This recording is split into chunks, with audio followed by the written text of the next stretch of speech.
یەکێتیان نیشتیمانیا کوردستان لە ساڵا 2005 پشتی پێکاینا کابینایە گرتووە حکوومەتە هەرێمێ پێکهێنەرێ سەرەکیە تەڤایە کابینەن حکوومەتێ بوو لێت نافخۆیا وێ حزبێدا پرسا پاتوڵێ و دەهاتەوێ نەرینێن جودا لەسەر هەبوون و گەلێک جاراژی سەرکردێنوێ چەندین جارن ئاماژە پێکی کردیە و حزباوان هایداری پرسا پاتوڵێ نەبوویە ماکێ بەریانها نجوان بارزانی سەرۆکی حکوومەتە هەرێمێ لە باژارێ هەولێرێ بەشداری دەجیڤینا مەکتەبە سیاسی یەکێتی کرێ و گەلێک ئەندەمین مەکتەبە سیاسی وێ حزبێ بەشداری تێدەکردن پشتی جیڤینێژی دێ کۆنفرانسا کانوچەی دەمەلە بەختیار بەرپرسە دەسا کارگەریە مەکتەبە سیاسی یەکێتی دەربارەی پرسا پاتوڵێ ڕاگەهاند پشتی وێ جیڤینە و نکارن نەخۆشیاوان کەسانە چارەسەر بکەن کۆ نەخۆشیە دەرونی هەیە هەر کەسێک گومانی هەبێ من ناتوانین ئیتر یەکێکە نەخۆشی گومانی هەیە بیڕەوێنینەوە بە مادی سەلمێنرا کەشتیوانیە لێ پشتی دەربازبوونا ماکێ بێسەروێ جیڤینان شوان بارزانیت گەل مەکتەبە سیاسی یەکێتی ئەندامێکی دەسا کارگەریە مەکتەبە سیاسی یەکێتی ڕاگەهاند یەکێتی هایداری دووسیا پاتوڵێنینە ئێمە وەکو یەکێتی نیشتیمانی کوردستان پێشترش ڕامانگان وەکو یەکێتی ئاگامان لە مەسەلەی پارەی نەوت و شیرینی نەوت نییە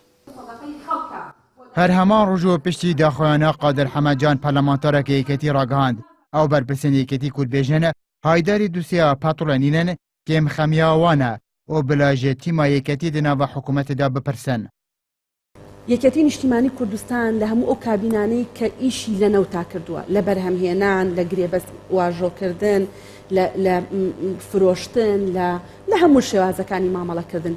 یەکێتی نیشتیمانی کوردستان لە جونگەیەکی هەستیاری بواری نەوتا ئامادەگی هەبووە رەخنەوە بەشێک ژێ بەرپرسن یەکێتی لێ پرسا پاتوڵێ و داهاتەوێت دەمەکی دەیە وێ حزبێ دێ کابینا دەرباز بوویدا جارێکێ پوستێ سەرۆکی حکوومەتێ و سێ جارانجی پوستێ جێگرێ سەرۆکی حکوومەتێ و چەندین جارانجی پوستێ وەزارەتن دارایی و پلاندانانە بدە سێوێ بوون و ئەف پوستە پێکهێنەرێ سەرەکیە جیڤاتە بلندا پاتوڵ و غازێ یا هەرێمێنە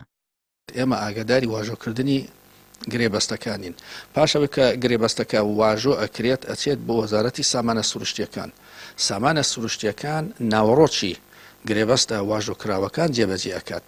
پاش ئەوە ئێمە ئاگامان لێ نییە عادل مراد سکرتێرێ جیڤاتە ناوەندە یەکێتی ئێکە ژێوان سەرکردن یەکێتی و داخوێنەنوی گەلێک جارا دڵگرانیا پارتی لە پەیخواتینە دێ داوی داخوێنیداد بێژدەن نەشەفافیا پرۆسا پاتوڵێ و دیار نەبوونا داهاتەوێ سەداما سەرەکینە یا ڤێڕاوشێ و تێکچوونا پەیوەندین هەرێمێ و بەغدا پارتا دەموقراتا کوردستانê nêzîkî 10 salan postê wezareta samayên sirûşî bi destê wê ye û radestî çi hizbeka din naketin gelek caran jî alî partî bi yekê tuhmetbar dikin û pirsa patûlê kontrol kiriye endameke serkiratiya wê hizbê jî bêjtin yekîtî haydarî hemû dûsiya nû û axiftina jî peywendî bi alîşa navxuya yekîtî bi heye بە بڕوای من قسەکانی کاک حاکمقار ئاراستەی حیزبەکەی خۆیانی کردووە نەک ئاراستەی عام چونکە بەشێکی تەواوی حکوومەت و جمگە ئاساسیەکانی حکوومەت لە برایانی بەڕێزی یەکێتی نیشتیمانی کوردستان پێکاتووە بە بڕوای من یەکێتی لە ناو خۆیانە لە ئیشی یەکتر بێخەبەرن نەک لە ئیشی عام و کەیسینەوت بێخەبەر بن لەسەر ڕۆلێ یەکێتی لێ پرسا پاتوڵە هەرێمێ پەرلەمانتارێکی فراکسیۆنا گۆڕان بێژدەن بەشێک ژێ یەکێتی شەریکە ژێبرنا داهاتێ پاتوڵێ و پارتی بتنێ نکارە داهاتێ پاتوڵە هەرێمێ ببەتەن و قوبا تەڵەبانی ji hemû kesekî zêtir berevaniya ji siyaseta patûrê diketin. Kaqubat li hemû kes zêtir dîfa lem siyasetî newtiyeka. Parê şîrînî new diyar niye li hemû kes zêtir dîfa lem siyasetê newtiyeka. Boya min pêm waniye partî beteniya bêt.